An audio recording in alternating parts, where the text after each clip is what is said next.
Ia memberi cek 37 miliar untuk menantunya, dan memintanya jauh dari putrinya. Ia baru saja menjual tanahnya. Ini sungguh harga yang fantastis. Apakah kau meremehkanku? Tentu kau orang miskin. Sang menantu berpura-pura setuju. Setelah kembali ke rumah, ayah dengan bangga memberitahu putrinya.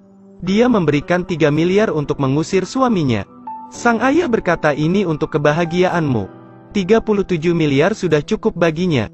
Itu karena Yeon memilih suami yang lemah. Jadi dia berniat menjalani rencana awal. Memberikan perusahaan untuk putri tertua. Tanpa diduga, menantunya kembali lagi ke rumah tanpa berdosa. Itu sangat berbahaya. Sang ayah mertua tak habis pikir.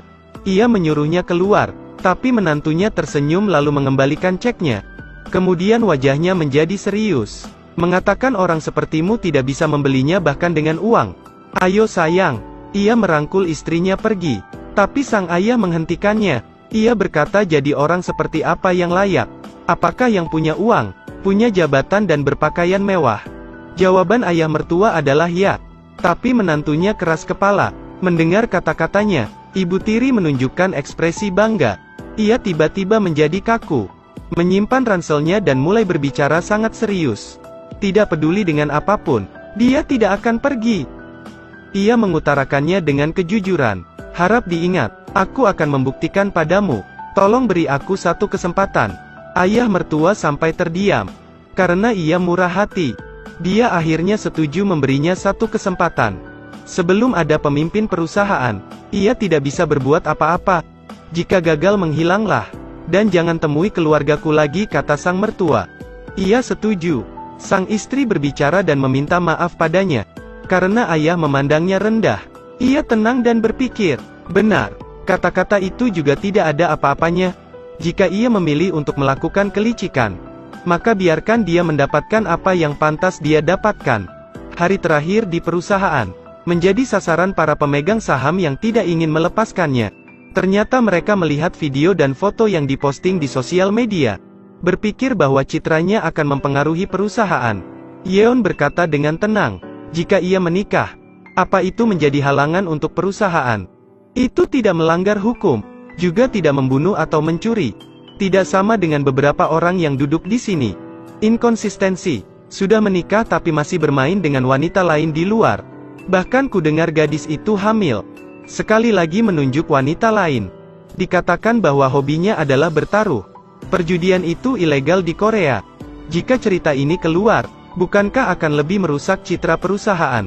Ia mengkritiknya. Mereka berubah menjadi rubah perusahaan yang licik. Dalam pameran, bros berlian seharga 100 miliar hilang tanpa jejak. Staf memeriksa setiap tamu di sana. Sekarang hanya ada satu orang yang belum diperiksa. Semua orang mengalihkan pandangan mereka ke arah Chen. Ia mendekat untuk memeriksanya. Saat itu seseorang menabraknya. Ia memeriksa hingga sakunya tapi tidak ditemukan. Ia berkesempatan untuk memasukkan bros itu ke dalam sakunya. Jadi sekarang apa? Semua orang sudah diperiksa. Tapi masih ada satu orang yang belum diperiksa. Dan kita harus adil. Pemilik bros mendekatinya dan menemukan bros itu di sakunya. Kakak ipar tahu itu permainan Chen. Tapi dia baru saja membisikkan sesuatu. Melihat kakak iparnya ingin segera pergi, ia menahannya. Tapi dia tidak memanggil polisi untuk menangkap saudara iparnya, melainkan untuk menangkap pemilik bros. Semua orang terkejut. Ia masih belum mengerti apa yang sedang terjadi. Chen mengambil bros itu, kemudian melepaskan berliannya. Ia curiga itu berlian palsu. Permukaannya tidak mengkilat, bahkan cacat. Di bawah cahaya juga tampak berwarna putih. Permukaan warnanya harus seperti warna kristal. Jika tidak percaya, ada cara untuk membedakannya, yaitu dari suhunya. Ciri khas berlian adalah suhunya lebih rendah. Ia melihat seorang wanita mengenakan cincin berlian. Tempatkan dua berlian itu secara terpisah di telapak tangan, dan rasakan mana suhu yang lebih rendah. Setelah kejadian itu polisi juga menemukan kebenarannya. Jadi harus dikatakan bahwa Chen membantu menyelesaikan kasus ini. Ayah mertua tidak menerima.